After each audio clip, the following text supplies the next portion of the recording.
Fala meus amigos, minhas amigas ligadas aqui no Dois Toques, nossa segunda edição, como eu prometi para vocês, né?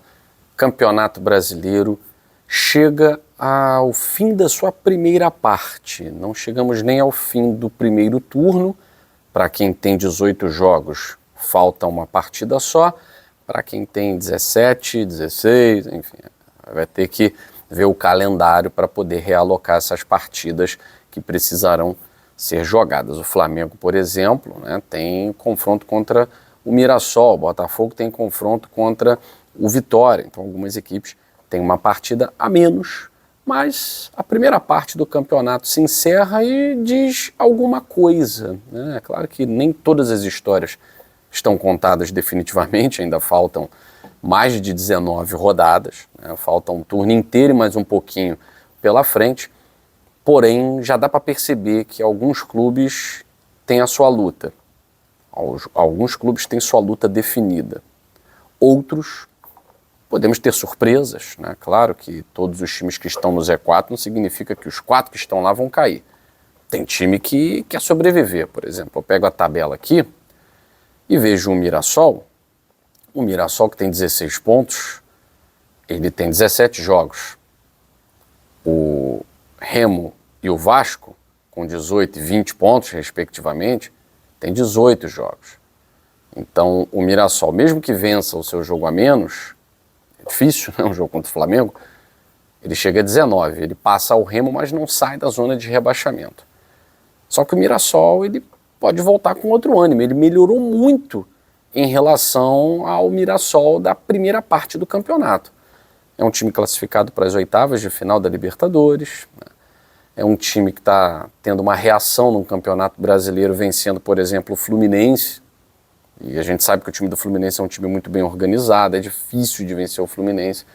Agora ele perde no último minuto para o Atlético Paranaense, que está lá em quarto lugar. Está no G4. E por outro lado a gente vê, por exemplo, o Vasco, com 18 jogos, né? Tem todos os jogos, não tem jogo a menos, não tem nada a menos, a não ser qualidade técnica, né?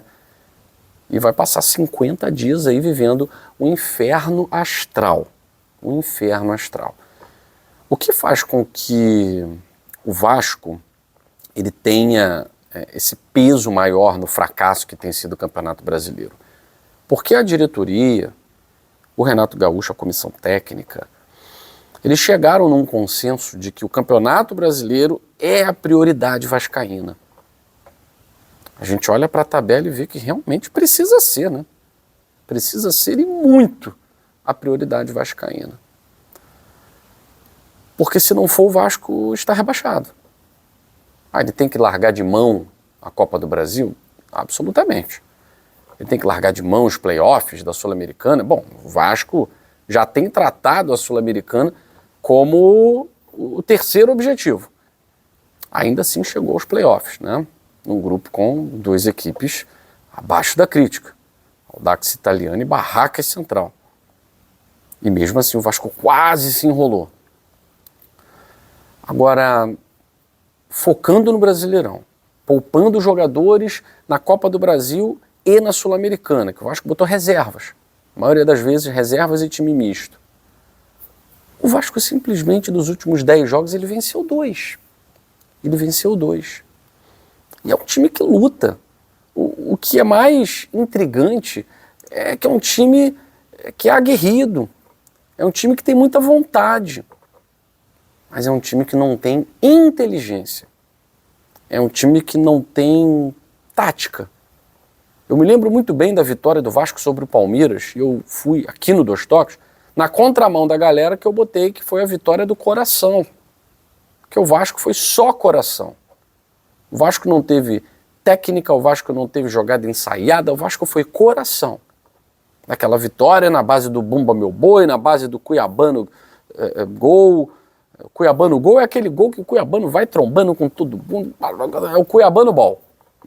Cuiabano Ball, quando o Cuiabano estava na fase maneira. Depois vem as lesões, a gente sabe que o Cuiabano é um jogador com um histórico repleto de lesões.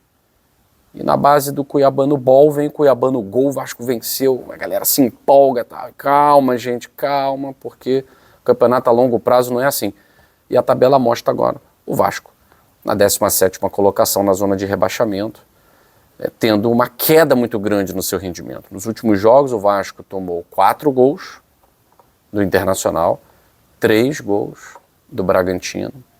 Agora perde mais uma vez para o Atlético Mineiro, já havia tomado 3 gols do Olímpia. Então a zaga sempre muito vazada, e o ataque não tem conseguido performar no Campeonato Brasileiro. É um time de minguados gols, né? Um time de pouquíssimos gols. E a situação do Renato Gaúcho é indefensável, né? Ele acha que o time está fazendo uma campanha boa, só que se olhar para a tabela e olhar para o foco do Vasco, que é o Brasileirão, a campanha é horrível, a campanha é péssima, Talvez o problema esteja no departamento de futebol do Vasco. Eu não sei se nesses 50 dias haverá alguma revolução no departamento de futebol, mas precisa haver, porque algumas contratações, elas não fazem o menor sentido. E nós aqui no Dois Toques criticamos todas elas. Quando vieram com o papo de Brenner, aqui nós falamos. É um jogador que dificilmente vai performar no Vasco, porque já não vem entregando há muito tempo. O Spinelli, eu elogiei a contratação porque achei que fosse um jogador que despontaria. Talvez precise de mais minutagem. O Cuiabano é um jogador que entrega demais, todavia a parte física fica sempre devendo, então ele perde muitos jogos no Brasileirão. O Rinestrosa é a grande decepção. Marino Rinestrosa é a grande decepção desse time do Vasco. E o sistema defensivo, Saldívia, olha, Cuesta, são jogadores realmente muito abaixo do nível de competitividade de um campeonato brasileiro que já é medido por baixo. O campeonato brasileiro já é medido por baixo. E aí você vê o trabalho do Vasco e olha para o trabalho do Remo, por exemplo, que já está no 4º treinador da temporada, mas traz um treinador com muita experiência, principalmente em times de menor expressão, em times que buscam não cair, né? O Léo Condé já teve quedas, né? Rebaixamentos, né? E com trabalhos que eu achava até muito bons, promissores, como por exemplo no Ceará. Mas o Remo está com a curva para cima. O Remo ele venceu o Botafogo fora de casa, ele empatou com o Palmeiras no Mangueirão, num campo pesado. Ele vence o São Paulo no último minuto, não desiste um segundo esse time do Remo. E o gol também contra o Botafogo é nos últimos minutos. É um time que sabe das suas limitações, mas é um time que não desiste do sonho de se manter na Série A. Então hoje o Vasco com 20 pontos e o Remo com 18 pontos, a curva do Remo está para cima, a curva do Vasco está para baixo. Será que dá tempo de o Remo se salvar? Não sei. Chapecoense já está condenada. O Mirassol, de todos esses times, eu acho que é o que tem mais condição de sair. O Remo eu fico muito em cima do muro, né? Porque o time do Remo ele é capaz de fazer grandes jogos, mas dentro de casa, por exemplo, ele perdeu para o Atlético Paranaense. Né? Perdeu 2-1 para o Atlético Paranaense, que é um time que veio da Série B com ele. É um time que venceu a Chapecoense num jogo de 5 gols no último segundo. Tá? Então o Remo é um time de muitas facetas. Ele é um time que sai para o jogo também, acaba deixando espaços. Mas hoje eu diria que o Remo teria mais condição de sair do que o Vasco, o Mirassol teria mais condição de sair do que o Vasco.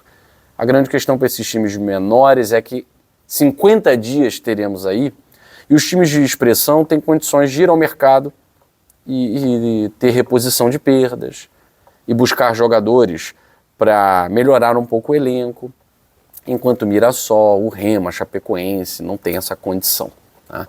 Eles vão na xepa da feira. Eles vêm com o que sobra. Né? Então, talvez esses 50 dias façam diferença para os clubes que têm um pouco mais de poder de investimento. Se vão cair, se vão ser campeões, G4, só o tempo dirá. Mas para o torcedor do Vasco, são 50 dias nesse inferno astral e nem o gol do Ryan é capaz de apagar esse sentimento. Fico por aqui, até a próxima edição do Dois Toques, a Casa do Futebol.